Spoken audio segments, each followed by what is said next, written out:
Hello, comrades. This is Communist University Online, organised by CPGB and on War and Peace. And today we've got the third episode, um, two more tomorrow. And this one is Workers' Militia, People's Militia, Weapons of Peace. So we don't like the army. Okay, Jack Conrad.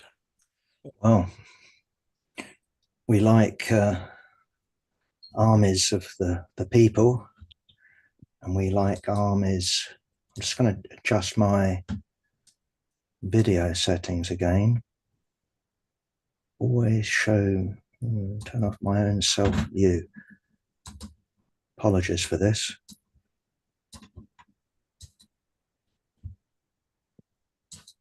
Oh, well, I failed in doing that.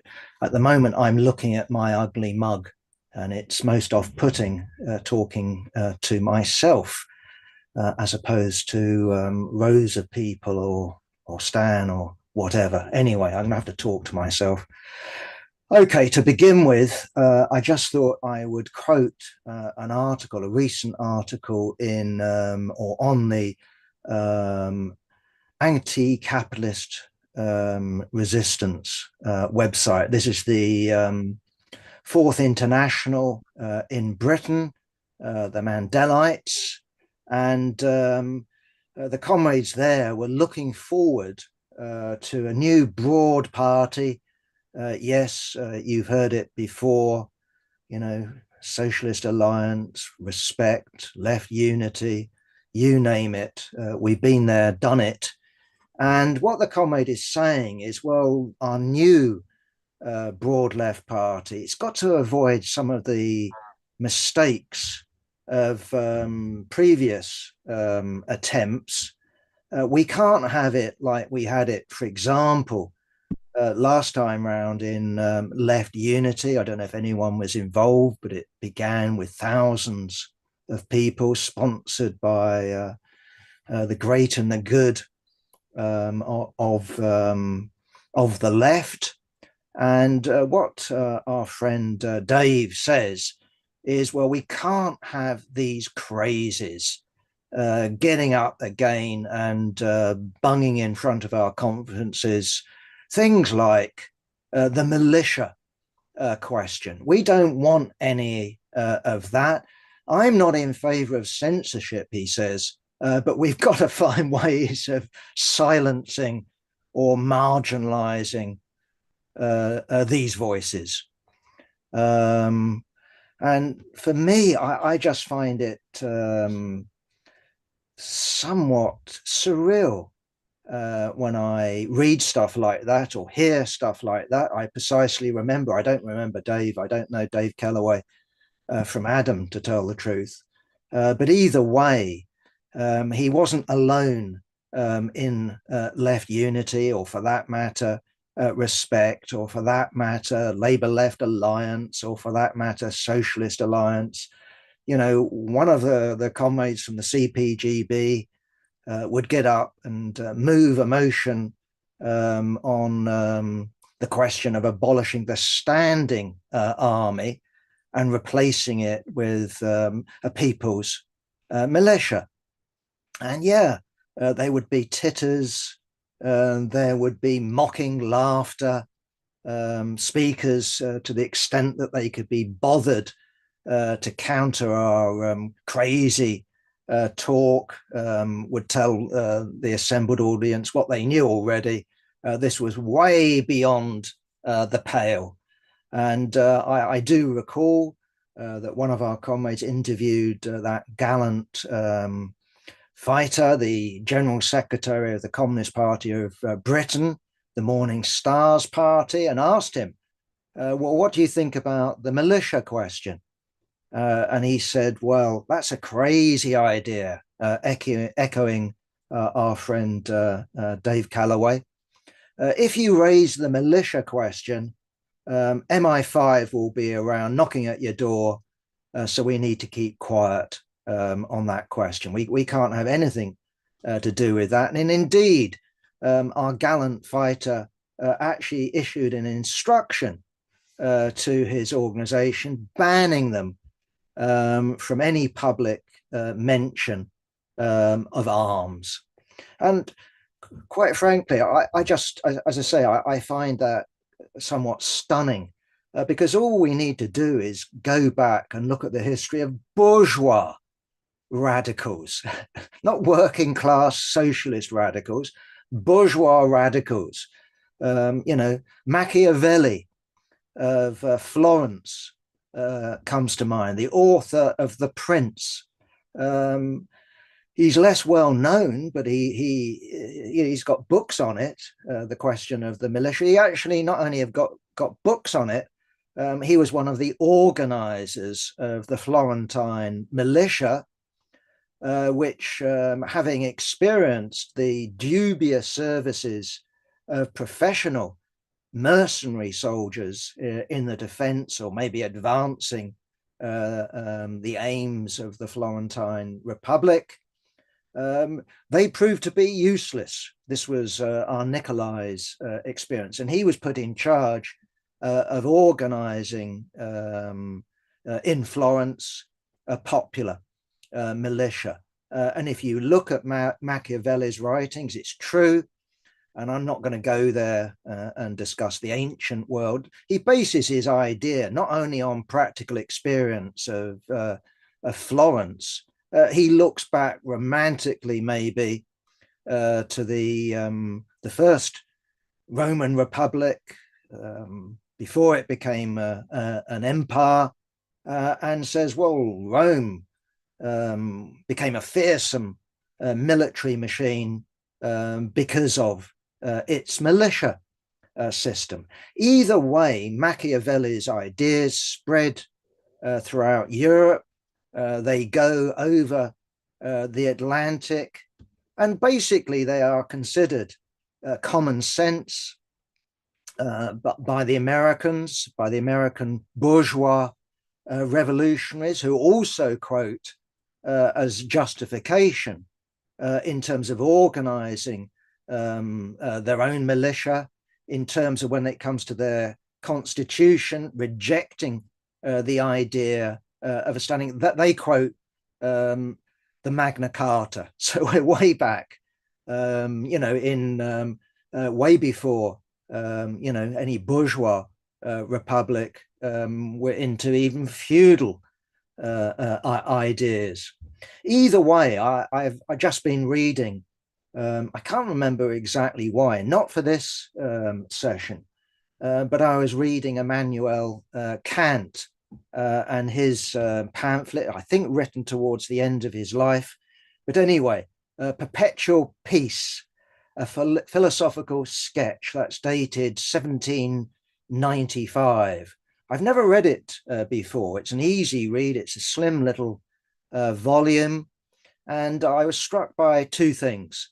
First of all, he advocates openness when it comes to foreign affairs. There shouldn't be any secret treaties. And he believes if there aren't any secret treaties, if you get the triumph of business, as opposed to, monarchs and, knights and professional soldiers, this is a recipe for perpetual peace. So a bourgeois proposal for a law-based system, an open system, no skullduggery when it comes to diplomacy.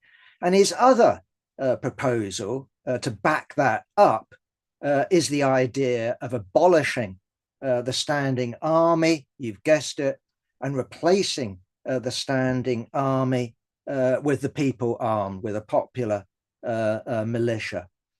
And these ideas were just sort of milk and bread, just basic common assumptions for Marx and Engels and their radical contemporaries. It was considered completely uncontentious by the parties of the Second International. You can look at the Austrians, you can look at the Germans, you can look at the French.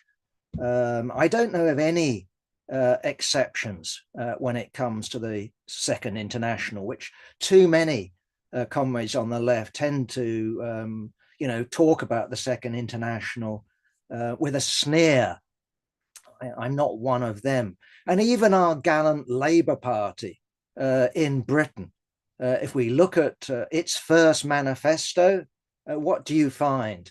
Replace the standing army with a popular militia.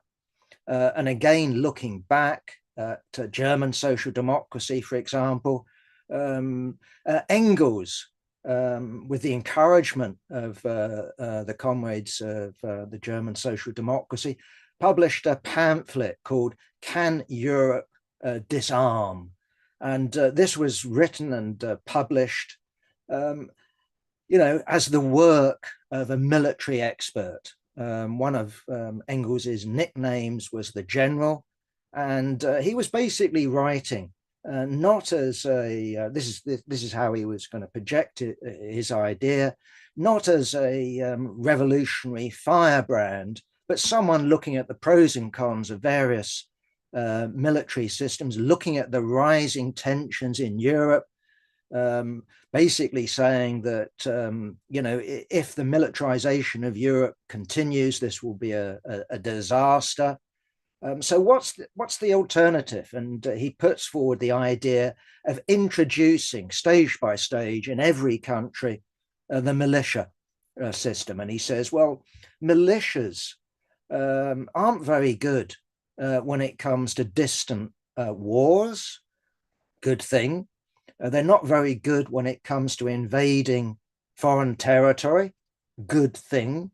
But when it comes to defense, they are good. They can retreat. That's what you'd expect in the initial phase. But then they provide defense in depth. And, woe on any foreign invader if they're facing the people armed. That's his idea. And of course, elsewhere, you read in both Marx and Engels, basically the idea of a new political strategy. They look at the great revolutions of the first half of the 19th century, typically France, but not only France, with the building of barricades, where the people stand behind the barricade and you take your shot with your musket. This was very much the model of the first half of the 19th century.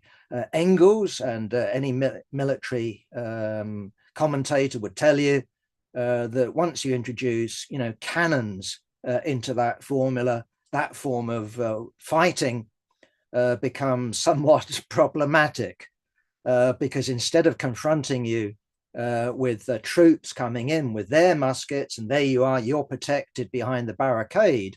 Instead, when they bring in not grape shot, but cannons, they blast the barricade and you're dead. So Marx and Engels moved towards a different strategy of making revolution. And you can say that their strategy of making revolution consists of, one, the struggle for the vote. So universal suffrage. And they're very much looking at the Chartist movement to begin with, but they generalize that. And if you look at German social democracy, if you look at French social democracy, if you look at social democracy throughout Europe, into Russia, what you have is this demand for universal suffrage. And the idea was, at least when it was applied to countries like Britain, when it was applied to countries like the Netherlands, is basically what they were looking forward towards is a majority or an expected majority in what we call in Britain the House of Commons, but the lower house, the popular house. And then what they expected is either doing a deal with the bourgeoisie. This would be the best scenario. So in Britain, Marx would be talking about, well, we'll bribe them.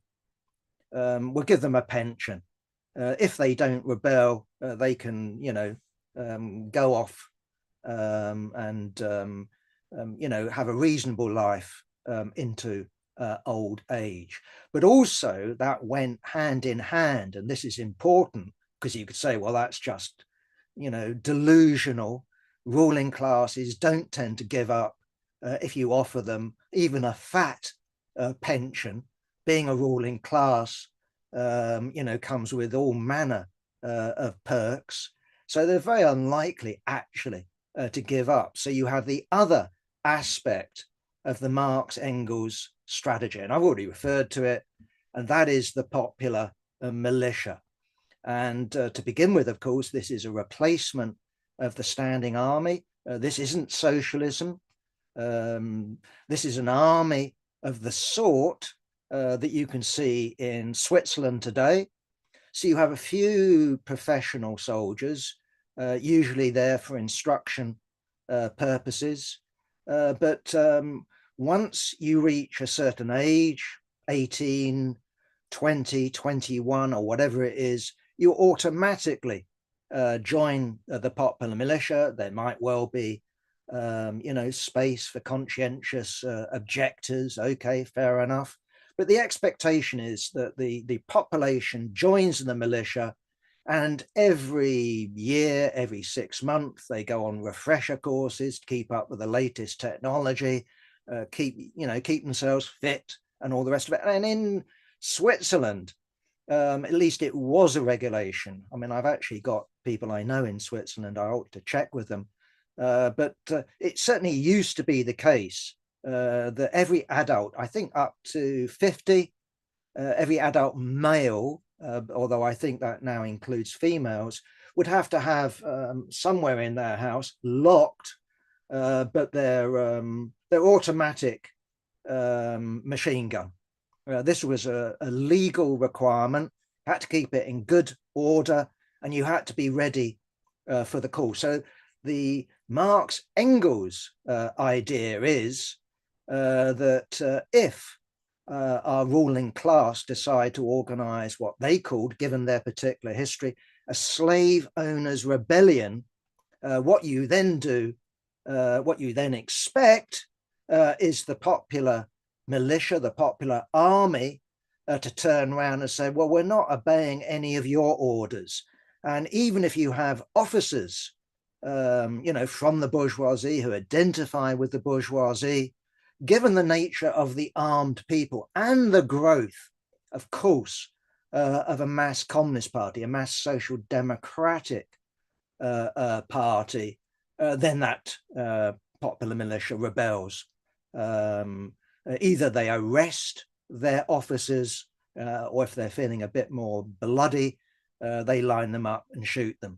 Either way, what we have either protecting an expected lower house parliamentary majority or an actual majority is the people armed to protect it.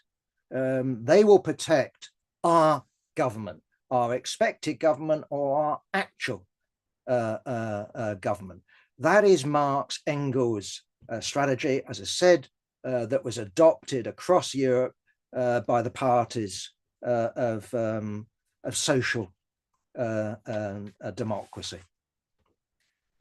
So yes, the idea is that you sell this to the general population on the basis that this is cheaper, this secures their liberties, it secures their democratic gains, it promises them potential for the future, and it at least lessens the likelihood of what we now call inter-imperialist war, which Marx and Engels both feared.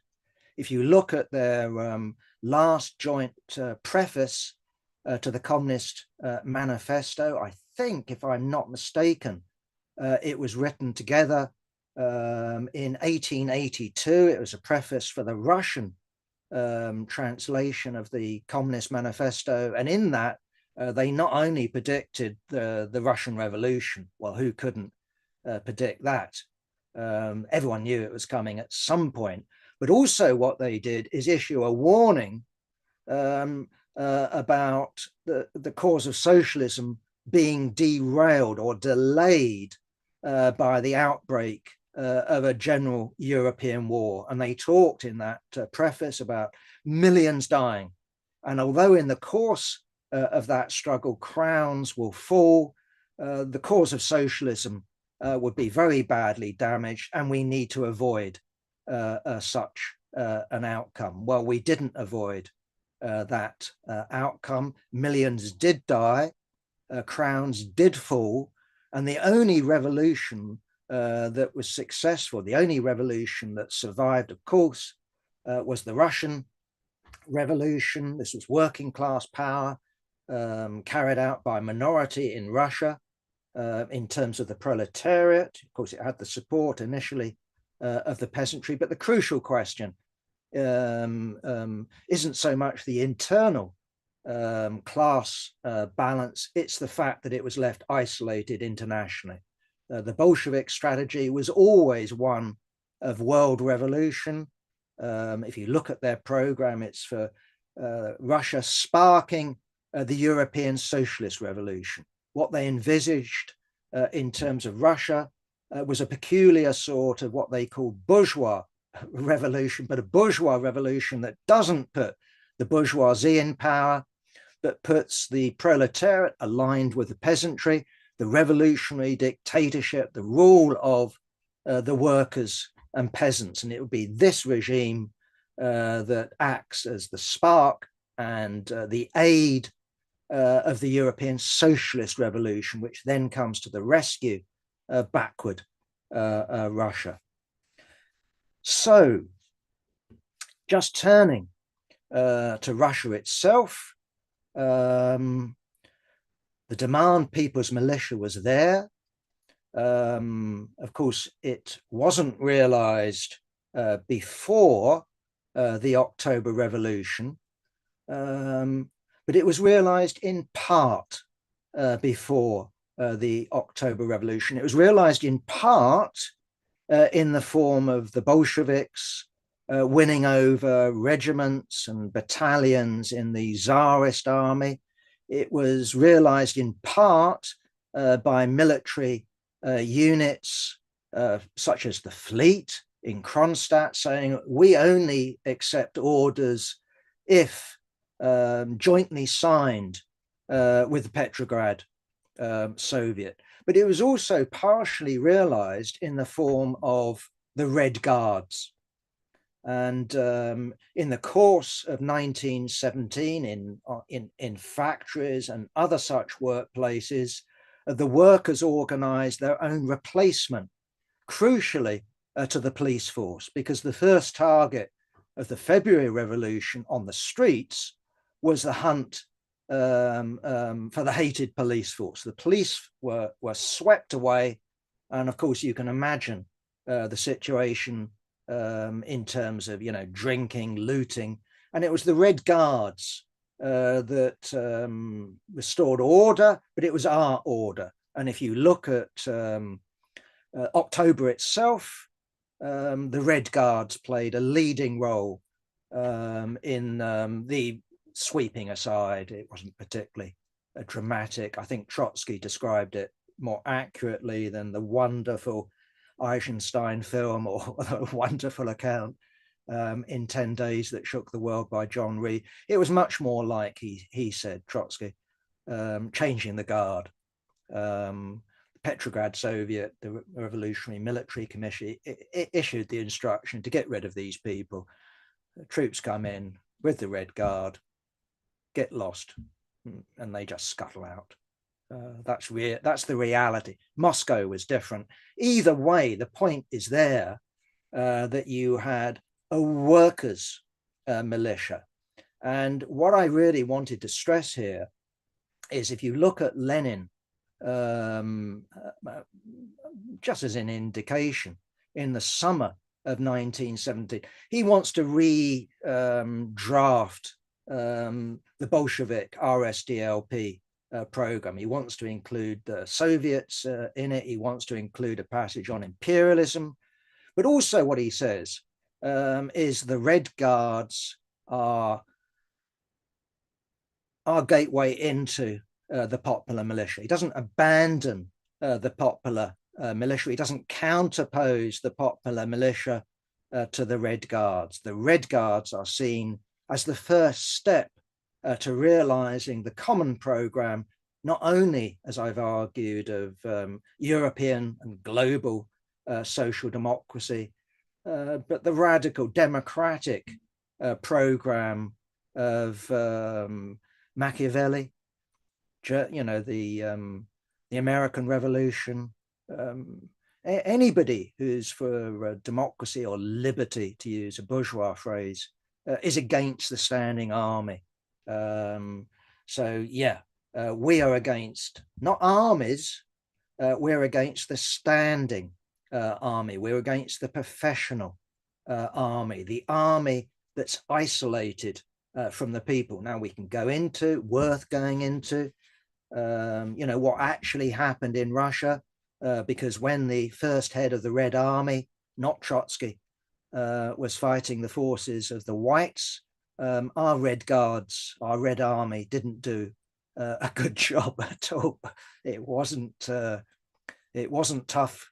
They weren't ready. They weren't trained. They didn't know how to fight, a conventional battle.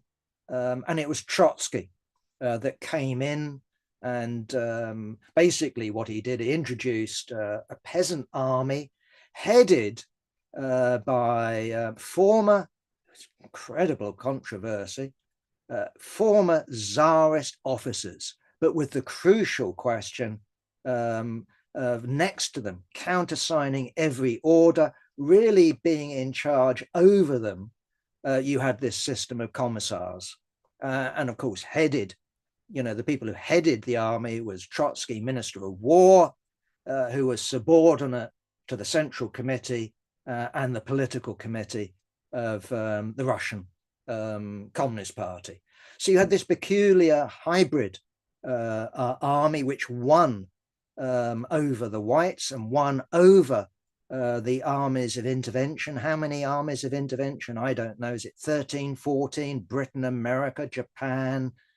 I don't know. The list goes on and on and on. Either way, Trotsky's Red Army triumphs over these forces. And towards the end of what we call the Civil War, it wasn't just a civil war, as I've been indicating.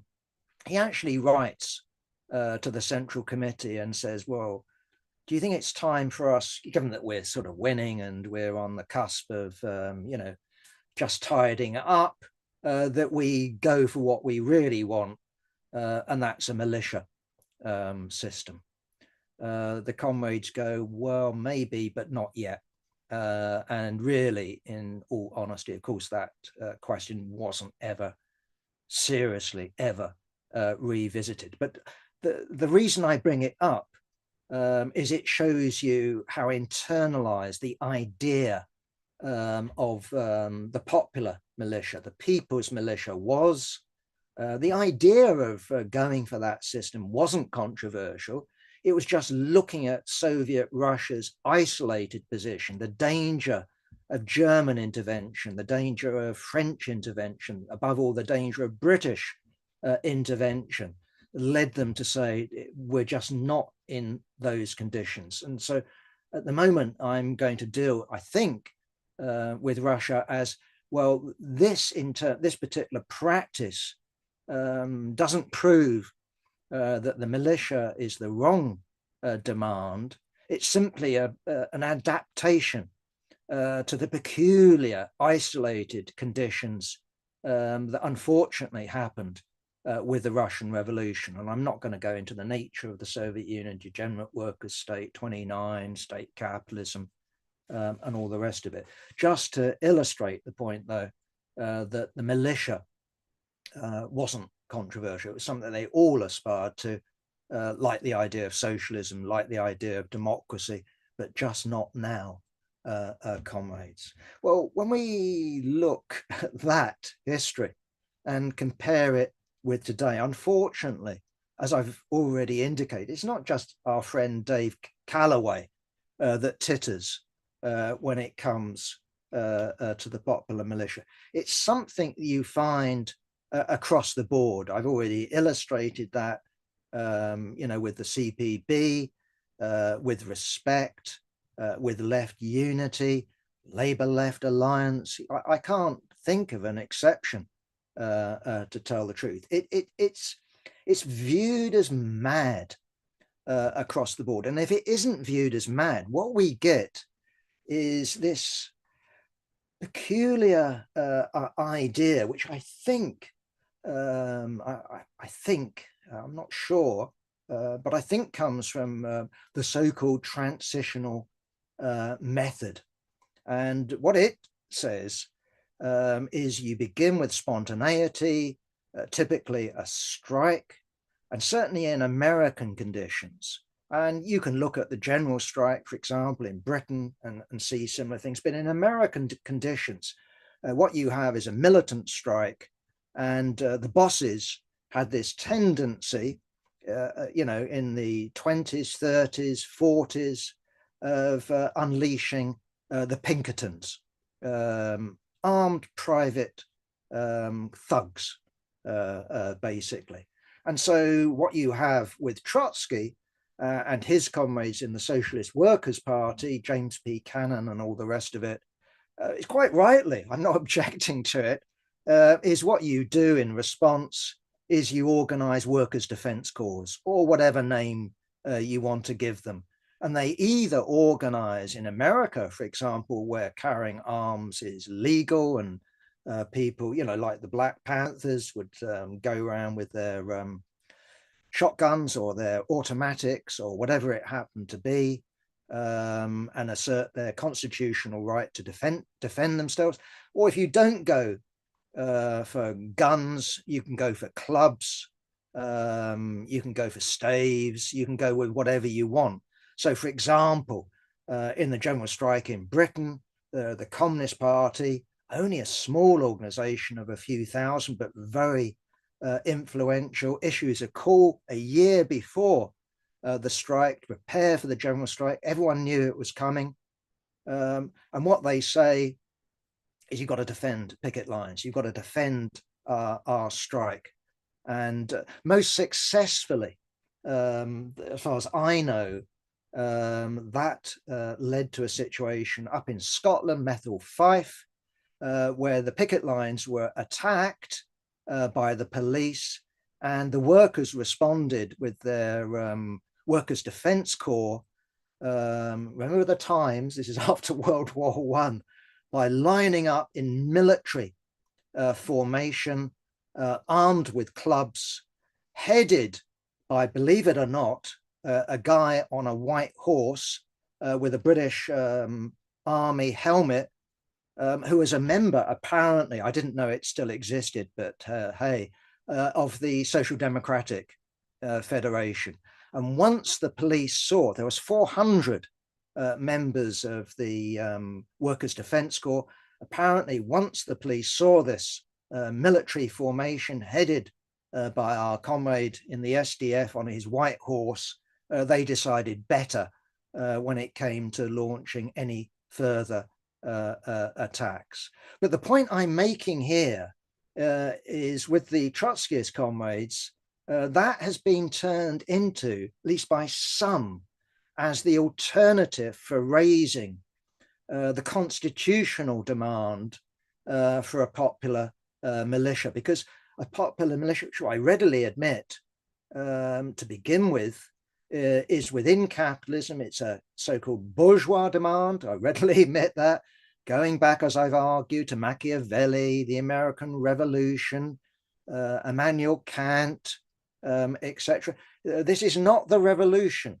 This is something we're fighting for under the conditions of capitalism. You might realize it, you might not realize it. But there is a tendency, at least amongst some Trotskyist comrades, to counterpose it with this sneer. That belongs in the age of the Second International. Instead, what we meant to have is spontaneity. First of all, you have the strike. Then you have the picket line. Then you have the attack on the picket line. Then you have the workers arming themselves, sticks, staves, guns, and you go on towards the general strike, And the general strike eventually becomes an insurrectional general strike. And lo and behold, almost the workers don't know it. You're storming Parliament, and the vanguard sect, not party, sect, they all imagine their own group leading this. The workers don't see 57 different varieties in front of them. Apparently, only see one. Every group thinks it's going to be them, SWP, SPEW, Socialist Appeal stroke RCP. The list is endless. Either way, this is the road to socialism. This is the road to socialism I certainly reject. I think it's delusional to imagine that. This is certainly not what happened in Russia. It doesn't logically work out in my view.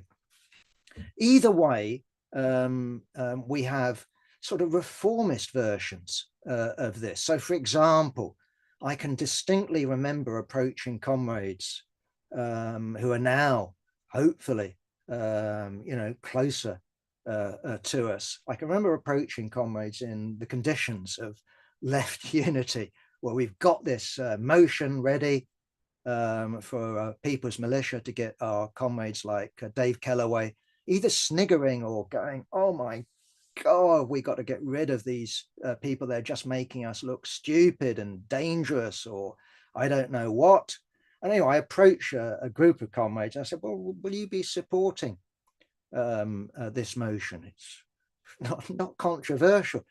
And I was told in no uncertain terms, no, of course we won't be supporting this motion.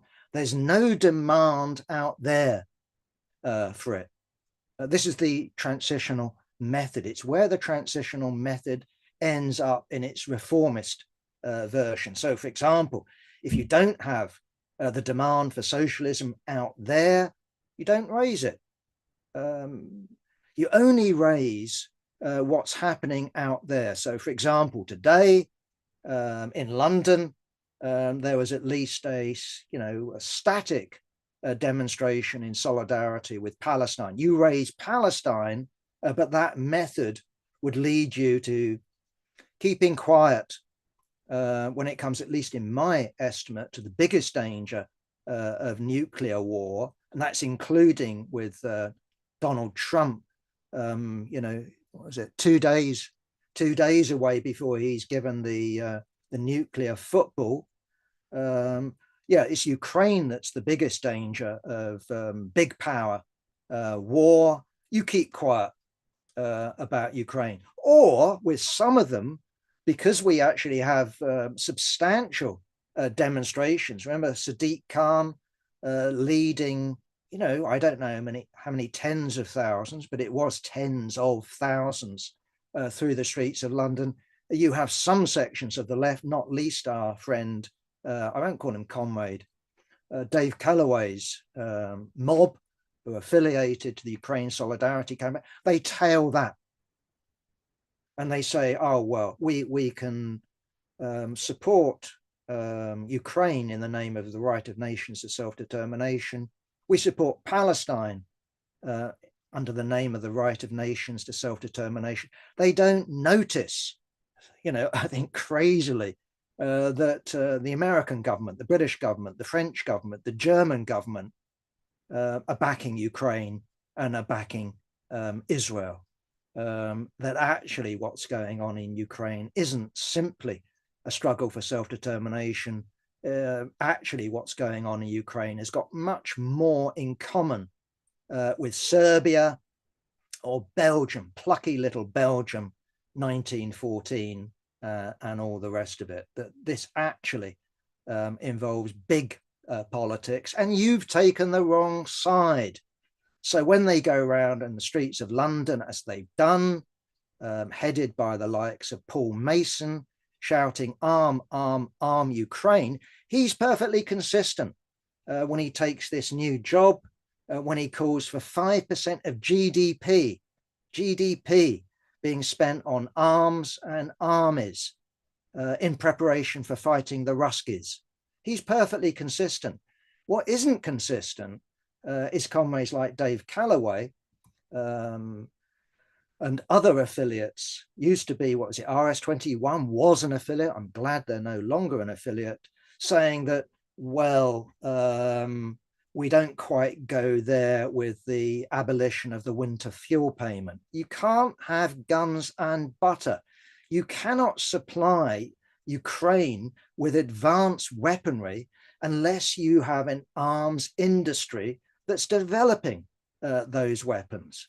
You can't supply Ukraine with F-16 fighters, let alone F-35 fighters, without a sophisticated military industrial complex. So if you're consistent about arm Ukraine, you need to go along with the war budget.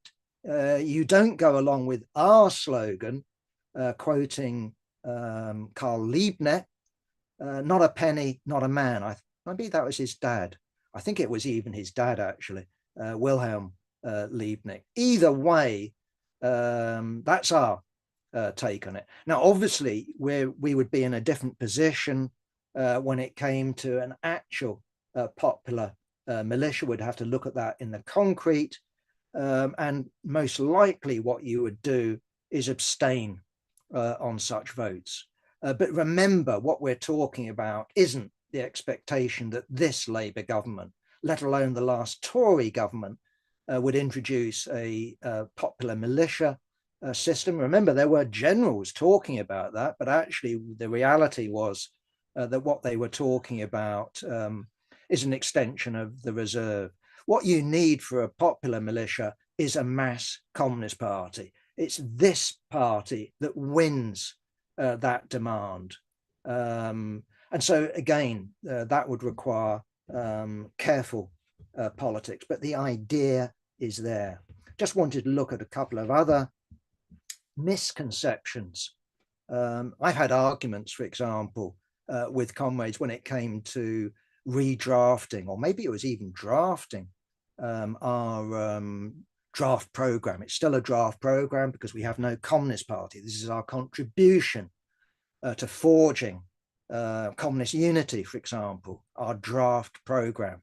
In our draft program, we have both demands for a workers' militia, so precisely under conditions of a big strike that's being attacked by the police force, or a general strike such as 26, we raise the idea of defending ourselves. So, for example, if Tommy Robinson and his thugs were proposing to march through Tower Hamlets, very heavily Asian area, British Asian area of London, we would have no hesitation in saying, well, we call for self-defense, just as they did in Cable Street with the Jewish population that, of course, was backed up by the Communist Party, the ILP, but crucially the masses, and that include not only the Jewish masses of the area, but also Irish people joining it. Huge numbers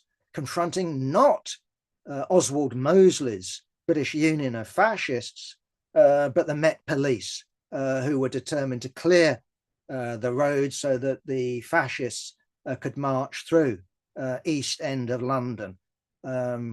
Cable Street stopped them. And so we would say emulate Cable Street. But that is, from our point of view, not controversial. But you get comrades precisely who say that this is somehow superior to the idea of the constitutional demand for a popular militia. So again, in terms of a debate I've had, looking at the overthrow of Mubarak in Egypt, the Arab Spring, I personally never thought that what was going on in Egypt was Egypt's version of February to October 1917. I just thought this is the left kidding itself. Where's the party? There is this myth that the Bolsheviks emerged from nothing. Lenin comes back from Switzerland. All the Bolsheviks are sort of dumbasses and don't know what to do. are completely at sea, and it's the genius Lenin that rearms them. And lo and behold, you have the Red Guards and the storming of the Winter Palace. Look, no, the Bolsheviks had their name for good reason. They were not just the majority in the Congress of the RSDLP, the second Congress, the real founding Congress of the RSDLP. They were the majority party of the working class that was established through 1905, 1906, 1907, and then the election campaign of 1912, the circulation figures of Pravda, not Trotsky's Pravda, but the Bolsheviks' Pravda, 1912, 1913, 1914, the donations that came in from factories, elections to trade unions. The Bolsheviks were the majority party. And what shocked the Bolsheviks with the overthrow of Tsarism is that they weren't the majority, and they had to re-win their majority. That was something that they determined to do, and something they succeeded in the course of 1917 doing. So they didn't come from nowhere. They weren't some little sect that grew from half a dozen or something like that to 250,000. No, this is left-wing. This is a left-wing comfort blanket that excuses our disorganization into sex. Either way, back to the subject, I've had debates with comrades looking at Egypt, with the overthrow of Mubarak, who said we shouldn't be raising the question of a popular militia. We should be raising the question of a workers' militia because it's so much more militant. You could do both to defend yourself against the army, to defend yourself against the police, to defend your square or your strike, to defend yourself against the Muslim Brotherhood. Or I always just look at the pictures. They are organized. They've got deep history. The idea that the left was the dominant force in Egypt is just proved by what happened subsequently. Indeed, what you had is the SWP's co-thinkers not only welcoming the coming to power of the Muslim Brotherhood, but a short while later actually welcoming, I just can't believe it, but welcoming the army coup that got rid of Morsi and his government. Just crazy. Either way, of course, you should be doing both. So in conditions of the Arab Spring, defend yourself now, not with a future popular militia, but in terms of your constitutional demands, what you need to be doing is fighting for democratic space. What you need to be doing is fighting for the conditions that can allow the working class to organize itself into a party. So it goes from being a class in itself, an exploited class, to a class that can aspire for power. And at least in terms of classical Marxism, you can only really do that under conditions of extreme democracy, where you've got freedom of debate, freedom of organization, freedom of the press, freedom to debate. And that's what you had, with some exceptions such as Summer. That's what you had in 1917 in Russia. And that's what we should have aspired to in Egypt, not trailed the Muslim Brotherhood, let alone trailed Sisi and the army. And just finally, on that one, reinforcing the point, the idea of the popular militia and the realization of it isn't to split the army. No, this is the army. If you get the people's militia, that army might split, yes, but that is the army that we need to be convincing in terms of hearts and minds. The idea of the people versus the army in military terms is a non-starter. The idea of the people led by a communist party that has a popular militia with communist ideas and communist organization, that is a winner.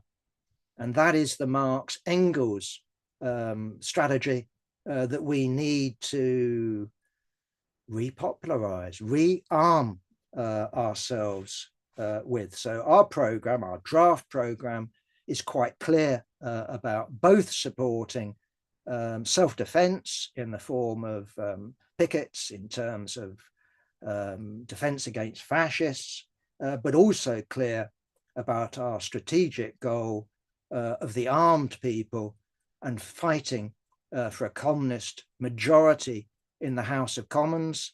That might never happen because they carry out a slave owners' rebellion against us, maybe using the standing army, we don't know. Either way, what we're out to do is realize that aim of a popular militia, because that makes the chances of counter-revolution, violent counter-revolution, which our class suffers from far more than the bourgeois class, that lessens that possibility. The bourgeoisie, if they're losing, can always fly off, get on their private jets. The working class can't do that. I'll finish there, Stan. Thank you.